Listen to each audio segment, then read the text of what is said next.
George Soros is running out of friends. With the election of Donald Trump as President of the United States and the Brexit vote in Great Britain, a pattern is beginning to emerge. This pattern is indicating that a major takedown of George Soros and his Open Society Foundation, among other organizations, both sub and individual, is in process. The evidence to support such a claim is difficult to collect and present because of the very nature of such an operation. But much ancillary and suggestive evidence is abound. This evidence is best considered and processed through understanding the mandates and strategies which Soros has been involved in, and has been attempting to influence. This will be contrasted after against the rising opposition which is represented by the election of Trump and the Brexit vote.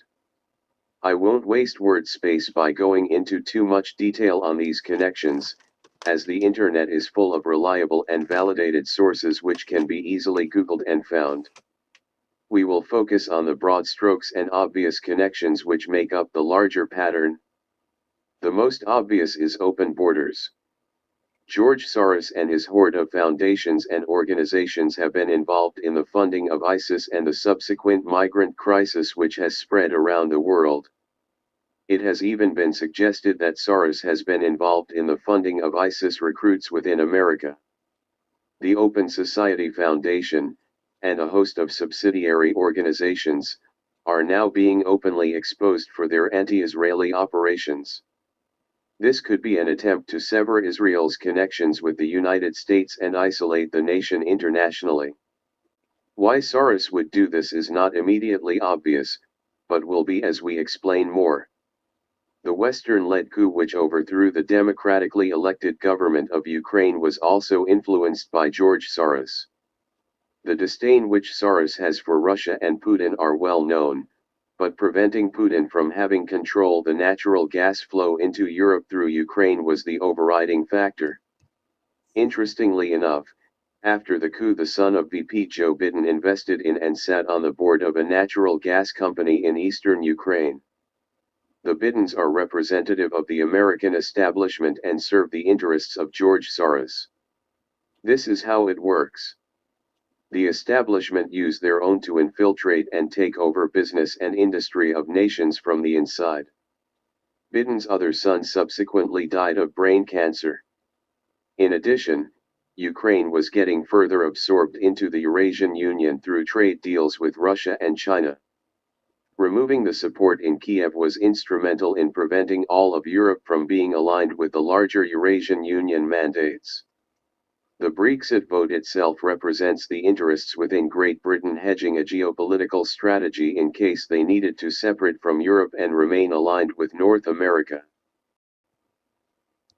Soros has also been directly involved in the attempted overthrow of Assad in Syria. There are many reasons for this. Syria is aligned with Russia, the enemy of Soros. But Assad also represents a problem for business interest of both Soros and the Clintons, along with others in the American establishment. The natural gas line which was meant to connect Qatar with Europe, traveling through Saudi Arabia, Syria, and Turkey, is the major problem. This gas pipeline has been invested in by the Clintons and others.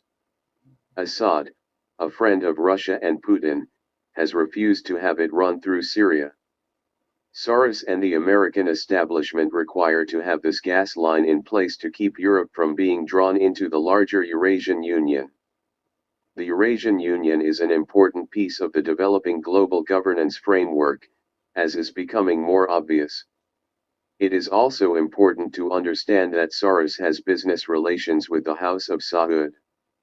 These ties will be further revealed as a deeper investigation into the terror attacks of September 11, 2001 commences and the truth is revealed regarding the full nature of the American establishment and its control over both the Republican and Democrat parties. It is still my conclusion that 9/11 was an attempt to stop a transformation of the international monetary system in its early stages by using the manufactured event to hijack the global governance process.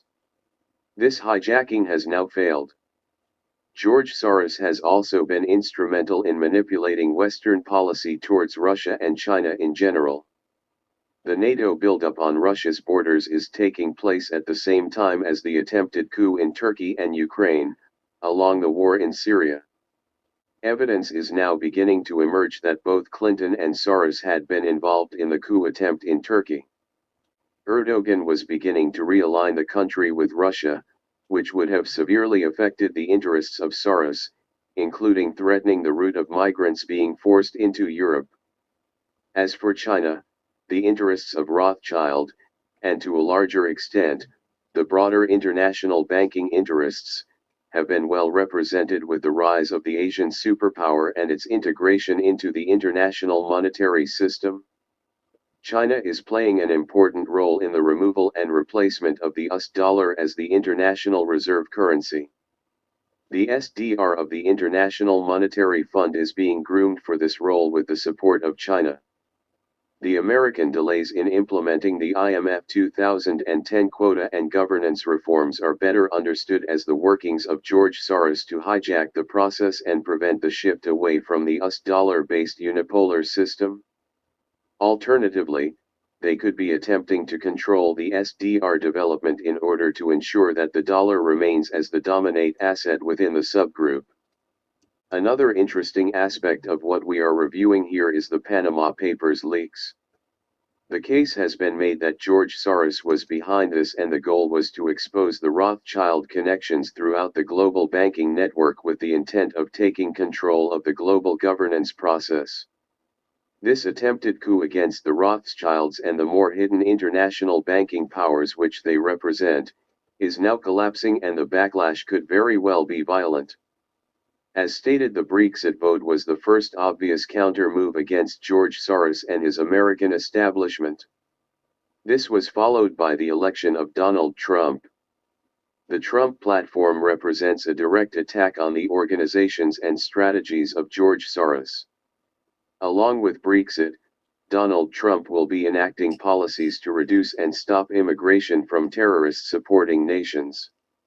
This can be assumed to be nations that are in alliance with George Soros. Trump has also openly stated that he will be willing to work with Russia and destroying ISIS and returning stability to the Middle East.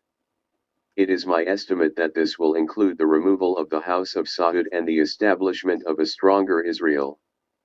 The anti-Israel actions of Soros are in direct conflict with the support which Trump states he will be giving to Israel. The American embassy will even move from Tel Aviv to Jerusalem. What this means for the Greater Israel Project is not yet determined.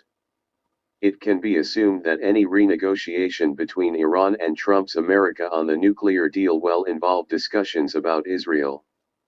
Trump could very well be the first U.S. president, along with Putin, who brings peace to the Middle East. Such a thing would be a major loss for George Soros. Trump will also be moving forward with alternatives to NATO. Russia has now called on Trump to remove NATO troops from its borders. This will likely happen and correspond with the joint military action in Syria and throughout the Middle East. The representatives of the Anglo-American establishment within the European nations are now beginning to understand that a major shift is taking place in the geopolitical world. Repairing relations with Russia should be at the top of their lists as the Eurasian Union continues to grow in size and scope. This constitutes another major blow to the interest of George Soros and his companions in the American establishment. It is becoming increasingly clear that George Soros and those who have used both American political parties are running out of places to hide. The mainstream media is one of those. The alternative media, aligned with the larger mandates of global governance, will be one of the winners. I know such a thing may be hard to believe by some readers, but in time you will see. Empire is always replaced from within. The seeds of the alternative to the existing empire are planted years and decades in advance. The placement of Donald Trump and the internet-based alternative media are reflective of that. Soros' attempts to reverse the election decision in the US will fail, just like his efforts to rig and manipulate things in the lead-up to the election. It should be obvious that this resistance to Soros and the establishment is not just an organic uprising of the people. There is a power behind this opposition and new sense of nationalism which is guiding the masses. Soros is attempting to guide his masses. Two masses resisting each other could mean civil war. But I don't think that will happen. Forces are at work to remove Soros and his web of foundations and organizations both from within and without. Whether George Soros understood that he was being used as a pawn in a larger game is hard to determine. The international banking interests, of which the Rothschilds are only the outer face, have immense power and influence over this world. George may have been presented with a cleverly crafted opening which his corrupt human nature couldn't resist. The development of his mandates and strategies, open border, terrorism, liberal left socialism, have directly led to the rise of a new form of nationalism. This new modern nationalism is now being used to herald in the broader framework of the global governance system. The trend and pattern is clear, and from where I sit it is hard to deny. Keep watching for events in the world that prove what has been written here. Major war between the world players has been averted, but the risk of small regional wars remains. The chess game is not over, and there could still be some causalities on both sides. The game may have been rigged against Soros and the American establishment from inception.